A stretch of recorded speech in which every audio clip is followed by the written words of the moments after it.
Hello everyone, welcome back to my channel. My name is Lee. Welcome to Ground Zero Reptiles. Today we're going to discuss the pros and cons to owning a ball python. Hit that subscribe button and the bell icon too. Welcome to Ground Zero Reptiles. Let's start off with the pros. Number 1. Ball pythons are a great snake for anyone of any experience with reptiles or any age. Number 2, they're very docile snakes. They don't move very fast. They kind of just move around and inquisitively just look at things. And when they feel comfortable, they'll just lay there. Other snakes, you have to keep moving and moving and moving and moving and moving for them to, while they're slithering through your hands, and they won't stop for a while until they get a little tired out. Number 3, you can use almost any cage to house a ball python. You can use the front open vivariums, you can use the top open vivariums, you can even use a tub system like this. They will thrive as long as everything's set up properly. Number 4, you can even use newspaper as substrate, as long as you don't have inks on there, because sometimes those inks can be a little toxic for your reptile. They can ingest a little bit and get a little bit sick. Just avoid that. You can order boxes and boxes of plain white newspaper to put down into your tub or your tank. Number 5, you don't need a lot in their cage. The basics, all you need is a hide for the hot spot, hide for the cold spot, a water bowl, and maybe some little tunnel or something for them to crawl through. Number 6, they're easy to clean up after. Depending on your substrate, if you have loose substrate like aspen or cocoa fiber or cocoa chunk, you can just go pick up the poop, pick up the urate, throw it away, and if it's not, there's no feces or any other things that you need to clean up in the substrate, you're done. Check in every couple times a week and you're done. Newspaper you're gonna have to do a little bit more often because you'll have to take everything out, take out the newspaper, throw it away, and then put another one in, put everything back in. Number 7, they don't nip and bite to nip and bite. They more or less nip to warn you, or sometimes when it's during feeding and you're using your hands, or when you decide to pick up your snake while it's feeding time, they already instinctively know it's time to hunt food. Your hand is warm, they pick that up and they'll strike at it and go, oh, that's not food.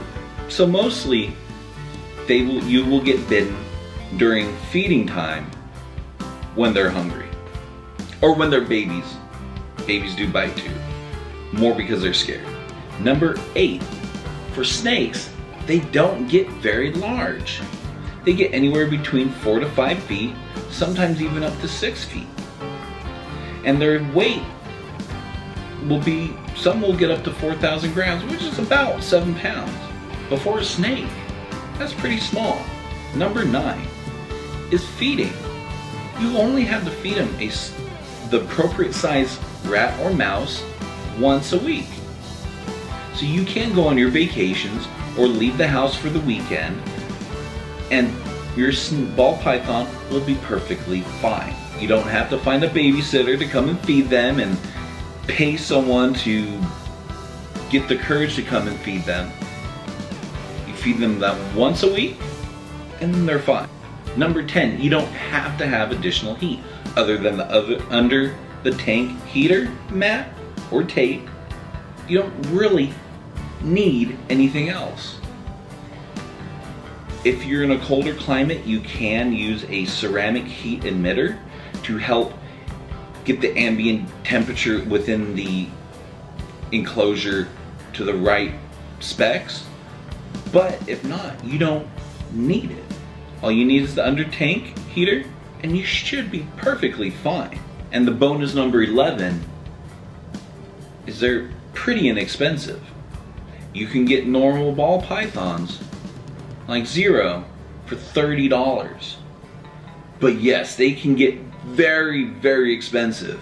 You can get some snakes that are thousands and thousands and thousands of dollars, and that's just mind-blowing.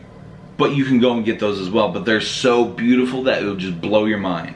Okay, now on to the cons. Con number 1, they're a snake. A lot of people that love reptiles like lizards, turtles, and tortoises are not quite used to snakes. They are completely different. The way they move, the way they interact with things are completely different. Going on to number 2, they don't like being held. A lot of snake owners say that their snake loves it, and they might like it to an extended period of time, but it does stress them out no matter how comfortable they are.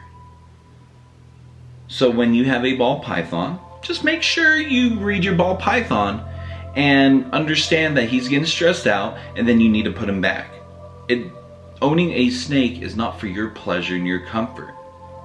You have to think of theirs first. Going on to number 3, they can actually get big for a reptile. Yes, some snakes and turtles can be small. Some tortoises can be small, some can get huge. Some lizards can be small as well. But snakes overall are very large creatures. Snakes can be 3 feet long or up to 14 feet long. Some can weigh a few pounds, some can weigh hundreds of pounds. But luckily with a ball python, it's that beautiful range that is very easy and very manageable. Number 4, they can bite. Like I said in the pro, they don't bite, but they also can bite for various reasons. One reason is they can be young little hatchling and get defensive and they're scared. So they tell you just, hey, get away. It's their natural instinct to defend themselves. They're nipping at you to tell you to get away. The other reason is because if you try to pick them up at night, because they are nocturnal animals, if you try to pick them up at night, they might think your heat off your hand is a food source, and they might try to bite it, and they go, oh, that's not food. Number 5 is they eat rodents as food. That might gross some people out, but they do eat rodents as food. Number 6, what's worse than them actually eating just rats or rodents is what kind of rodents they eat. Some ball pythons will only eat mice, some will only eat rats, and some will only eat African soft fur rats. Then some will only eat live, some will only eat frozen, some will only eat pre-kill. But you can eventually get your ball pythons to eat one thing. And it takes a lot of time and a lot of patience and some money wasted to finally get them on track of how you feed and what you feed. And number 7, and the last con, because ball pythons are great, but number 7, the last con, and it's a big con that scares a lot of ball python owners, both new and some more veteran owners, is they go on feeding strikes. Those feeding strikes can last for a couple weeks, couple months, and there's some that's lasted up to a year and a half. Now, don't be concerned if your snakes don't eat, because as long as they maintain a healthy body and they have a healthy weight and they haven't lost too much, they're perfectly fine. Just monitor their weight and monitor their shape and their condition of their body. Once that starts declining is when you should start getting worried. That's when you should take them to a vet and say, hey, my ball python hasn't eaten in X amount of time, they've lost X amount of grams in weight, they look skinny now, can you help me? That's the only time you should worry about a hunger strike. Other than that, it's perfectly natural. They do it during mating season, and sometimes they do it just because. We don't know what does it. Maybe poor husbandry, poor heating. Many factors can kick in of why they go on a hunger strike.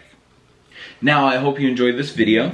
I hope it helped you understand and love ball pythons as well. And if you are actually looking to buy a ball python, I hope this helped kind of persuade you into getting a ball python. But first and foremost, make sure you have your husbandry and your setup for your reptile set up before you buy it. That's a key in any success in owning any reptile.